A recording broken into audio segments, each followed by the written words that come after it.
सऊदी अरब के मुख्तलिफ इलाकों में शदीद बारिशों और गरज चमक के बाइस मक्के मुकर्रमा, मदीना मुनव्वरा और जिद्दा जैसे अहम शहरों में सैलाब जैसी सूरत हाल पैदा हो गई, जिसने शहरी ज़िंदगी को मफलूज कर दिया है। रिपोर्ट्स के मुताबिक सड़कें पानी में डूब गई हैं, गाड़ियां बहती नजर आ रही हैं और इमारतों को नुकसान पहुंचा है। सोशल मीडिया पर वायरल होने वाली वीडियोस में देखा जा सकता है कि पानी का तेज बहाव हर चीज को बहा ले जा रहा है और मुकामी अफराद को शदीद मुश्किलात का सामना है।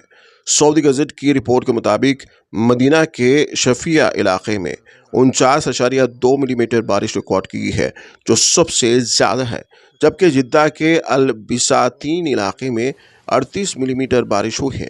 इंतजामिया ने शहरियों को एहतियाती तदाबीर इख्तियार करने और गैर ज़रूरी सफ़र से गुरेज करने की हिदायत की है।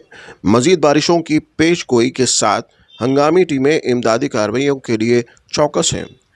यहाँ यह तज़किरा ज़रूरी होगा कि ये गैर मामूली मौसमी हालात सऊदी अरब के शहरियों के लिए एक बड़ा चैलेंज बन चुके हैं और बुनियादी ढांचे की मजबूती के लिए फौरी इक़दामात की ज़रूरत को उजागर करते हैं।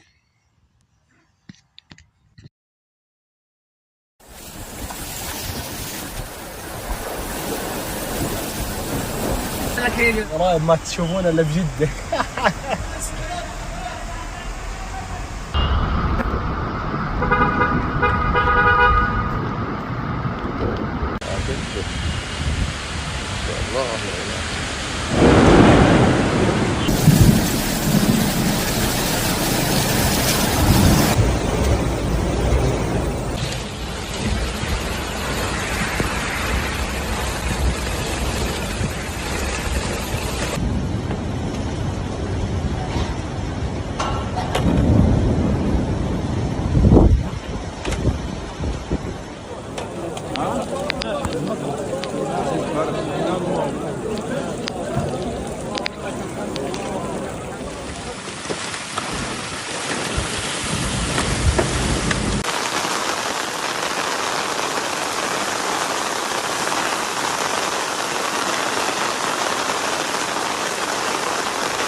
مجرى السير تتملى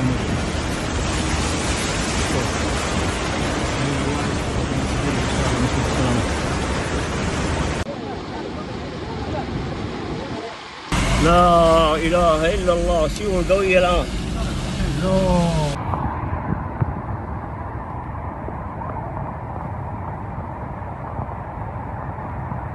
الله يكون بعونه.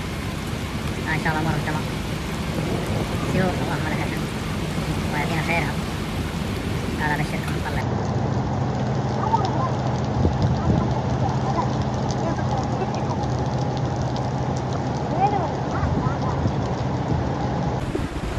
لا إله إلا الله. إن البحيرات تغرق.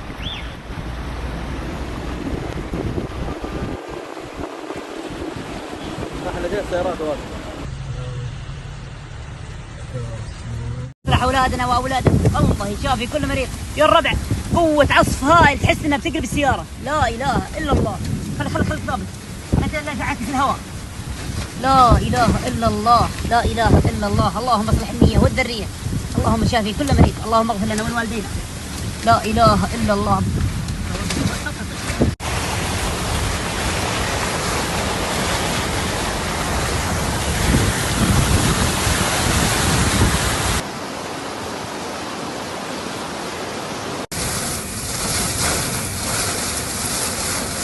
لا اله الا الله. عاصفة.